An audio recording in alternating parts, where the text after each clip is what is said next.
If your videos are stuck at 30, 50, or maybe 90 impressions, it doesn't mean YouTube is broken, and it doesn't mean your channel is failing. What most beginners don't know is that YouTube quietly tests every new video with a small group of viewers first. In the first few hours after you upload, the system decides whether your video should reach more people or stop there. When impressions freeze under 100, it usually means something didn't work during that test. You're making these 7 mistakes, and that's why your video gets stuck at low impressions. The good news is, once you understand these mistakes, you can fix them and help your videos grow. So stay with me, because by the end of this video, you'll know exactly what to change, and how to give your next upload a real chance to break past that first 100 impressions. Every time you upload a video, YouTube runs a small test in the background. It shows your video to a limited group of viewers, usually around 50 to 100 people, and quietly measures their reaction. For example, if you upload a video called 7 Faceless YouTube Channel Ideas, YouTube may show it to people who already watch creator or YouTube growth content. Then the system pays very close attention to their behavior. Do they click when they see the thumbnail? Do they keep watching after clicking? Or do they leave in just a few seconds? These early signals are extremely important because they help YouTube decide whether your video deserves to be pushed to a larger audience or whether it should stop getting impressions right there. One of the biggest reasons videos fail this test is low click-through rate, or CTR. For example, imagine 100 people see your thumbnail, but only 2 click on it. From YouTube's perspective, this sends a very clear signal that the video does not look interesting to viewers. It doesn't matter if the video itself is amazing, because the system cannot judge content that people never open. This is why packaging matters so much. A beginner might design a clean thumbnail with small text and a simple background, thinking it looks professional, but viewers scrolling quickly on their phone may not feel any curiosity. Compare that with a thumbnail that clearly promises something like 0 views, problem solved, with a strong facial reaction or visual contrast. The second one gives the brain a reason to click. The difference is not design skill, it is psychological clarity. And once you understand that YouTube is really measuring human curiosity in those first moments, you start designing thumbnails to trigger interest, not just to look good, which can completely change how your next video performs. But clicking alone is not enough to keep impressions growing. The next signal YouTube watches is what happens in the first 30 seconds. Imagine someone clicks your video and the first thing they see is a 5-second logo animation, followed by, "Hey guys, welcome back to my channel." Many viewers will leave before the video even begins. Now picture a different opening where the video starts with, "If your videos stop at 50 impressions, you're making this one mistake." That immediately connects to the viewer's problem and gives them a reason to stay. When viewers leave early, YouTube assumes the video did not meet expectations, and the testing process slows down or stops completely. This is why the beginning of the video is often more important than the middle, or even the ending.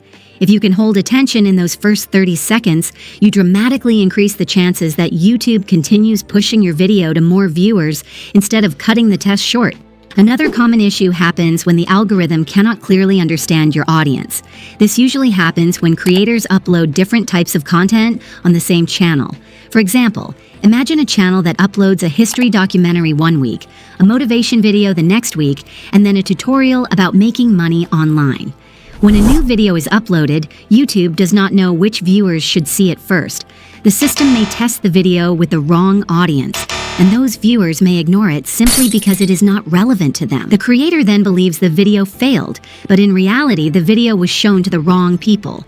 Small channels experience this more strongly because they do not yet have enough viewer data for YouTube to understand their content identity.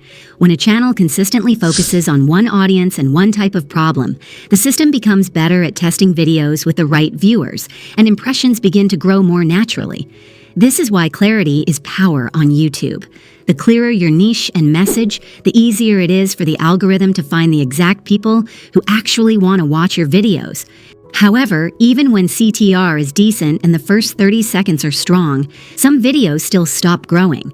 There is another hidden reason behind this that many creators never notice, and it quietly affects performance. Even when your thumbnail gets clicks and your opening keeps viewers watching, videos can still stop growing because of something called packaging mismatch.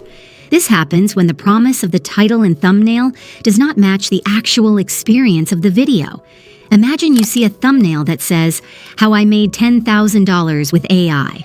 But when you click, the video starts explaining general AI tools without showing any real example or result. The viewer immediately feels misled.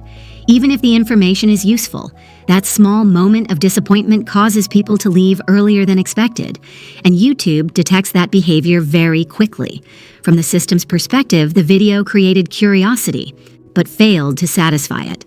When this pattern repeats across viewers, impressions stop expanding. Strong videos don't just attract clicks, they deliver on the promise, quickly and clearly. Another mistake is making videos without a clear angle. If your topic looks the same as many other videos on YouTube, the system treats it like just another upload. Viewers also scroll past because nothing feels different or specific to them. When your video idea clearly solves one problem for one type of viewer, YouTube can test it with the right audience, and impressions can grow more easily. Another reason impressions stay low is high competition around the topic itself. Some subjects, like make money online, YouTube, automation, or faceless channel ideas, already have thousands of videos from large creators with strong audience trust. When a small channel uploads on the same topic with a similar angle, YouTube naturally tests bigger creators first because their past data shows consistent viewer satisfaction. For example, if a channel with 100,000 subscribers uploads faceless channel ideas for 2026 and a new creator uploads the same idea with similar wording, the larger channel already has proven viewer behavior. This doesn't mean small creators cannot compete. It simply means the angle must be more specific. A video titled "Faceless YouTube Ideas for Students with Zero Budget" gives the algorithm a clearer audience and reduces competition compared to a broad topic. Timing and metadata can also quietly influence the testing phase. If a video is uploaded when your usual viewers are inactive, the initial response may be slower. For instance, if your audience is mostly in the United States, but you upload when it is early morning there, fewer people may respond during the testing window. Similarly, titles and descriptions that don't clearly describe the topic can make it harder for YouTube to understand who should see the video first. These factors alone rarely kill a video, but combined with weak signals, they can limit impressions. When you put all of this together, the pattern becomes clear.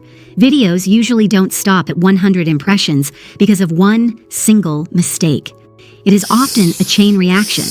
A thumbnail that doesn't create strong curiosity, an opening that loses attention, a topic that is too broad, or an unclear audience signal. YouTube is constantly testing viewer satisfaction in small steps, and each step decides whether the video moves forward or stops. The important thing to remember is that low impressions are not a permanent problem with your channel. They are feedback about the video's early performance signals. When creators improve packaging clarity, audience targeting, and the first moments of their content, the testing process begins to expand naturally. Instead of thinking the algorithm is blocking growth, it's more accurate to see it as waiting for stronger viewer response signals. And once those signals improve, even small channels can move beyond that first 100 impressions.